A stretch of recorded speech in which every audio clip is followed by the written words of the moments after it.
Hello everybody, Mr. the Vestman here, bringing you level 4 of Dungeon Defenders. I believe this level is called the Alchemical Laboratories, or something to that nature. It will be in the title, obviously. And this level, I would suggest you be, at least level 10 minimum, preferably closer to the 15 range if you're playing solo or with friends. And you can see here in the beginning, there's 4 main choke points. You can see in the middle of the map, we've put bouncers here and here. And at the back of the map, I don't know if we put bouncers, we just put blockades on the staircase, as you can see.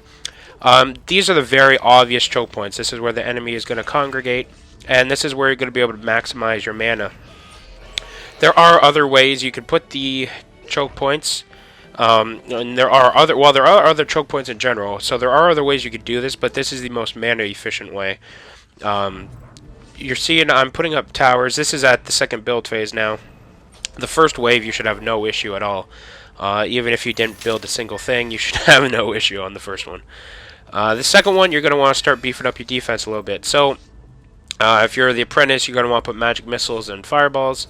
You can see here, I'm just kind of debating where exactly I want to put this. And if you're the apprentice, or not the apprentice, if you're the esquire, you're probably going to want to use bouncers, bowling ball turrets if you have them, which at this point I highly suggest you do have them. The monk or the huntress, obviously traps could go in front of the blockades. And this level is where I would suggest that if you're playing by yourself and you seem to be having a hard time, it might be time to level a second character. And this game's unique in that during each build phase you can switch characters out. So, for instance, if you're playing as an apprentice, you could level up a squire, and at the beginning of each build phase, switch to that squire, grab all the mana, put up blockades, and then switch back to your apprentice and use the apprentice's more powerful towers as supplement. And that's a great way to be able to kind of play the game solo while also still having multiple characters. Now, obvious downsides is that's a bigger time commitment. You're going to have to really kind of spend a lot of time leveling characters a certain way. You're going to have to farm a lot more gear. You know, just time in general is going to take longer, but you do have the benefit of 2 characters, 2 sets of towers, and obviously you should take advantage to that. You know, if you're playing as the apprentice, have a monk or a squire. If you're playing as the huntress, have a squire or an apprentice, you know, so on and so forth. But if you're playing with multiple people, if you've got a bunch of friends, obviously that becomes less important, having multiple characters, and you should just roll with what you have. Now here, we're at wave 6 of 7. You shouldn't have any problems. You can see the defenses have just been continually beefed up. Make sure, once again, I'm going to point out that you don't use the same element for all areas. If you're playing as the apprentice, this is especially important. You can see we have fireball and lightning. You want to make sure you cover resistances, because if you only use fire, you're going to end up screwing yourself over in the end, because the fire resistant enemies will just plow through your stuff. So make sure you cover that base.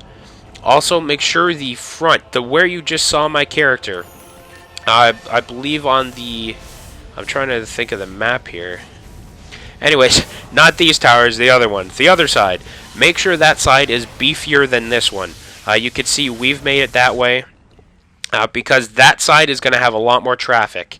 So you're going to want just a little bit more on that side. If you're playing for your first time or you're still a low level, magic missiles are a great way to go. Bouncer blockades all over the place. Bunch of traps if you're the huntress, like just traps everywhere up there. Here for the boss, you can see we put up deadly strikers because the boss spawns in the middle. So if you have fireballs, strikers, anything that will shoot into the middle like that, put them there on the sides. That's great. And here's the boss little intro cutscene. And you can see he's going to land right in the middle, and anything facing the middle will just tear into him, which will work perfectly. What you do want to be careful of is that he does tremendous damage. He has a melee attack and a couple ranged fire-based attacks, which will tear into you, especially if you're the apprentice or the huntress or the monk. The squire has a little more survivability. But what you want to do is there's actually these blue towers here. You can see I have freeze frames so you can see them. There's 4 towers. They all have a blue health bar. If you kill them all, it does an electrical stun attack, which will be demonstrated here. Unfreeze frame. And we'll keep going. So you can see 2, 3, 4, and then this happens. and you can see the boss gets stunned and will take really good amounts of damage. He'll be stunned for about 10 or so seconds. It's really good. Otherwise, you just want to try to kite the boss around in the middle. Those towers will reset every like 30 seconds or so. He's really not that hard. Just don't let him get close to you and you'll just breeze through him. But that's it. You shouldn't have too much trouble with the boss overall because, like I said, if you just keep your distance, use those towers, he's really easy.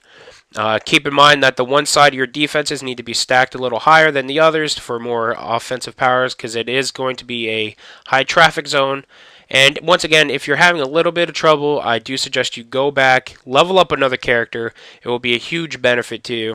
The ability to swap through characters is very useful later on if you're playing by yourself, or even if you're only playing with another person, because that way you can cover all your bases. If two of you take 2 characters each, that's all 4 characters.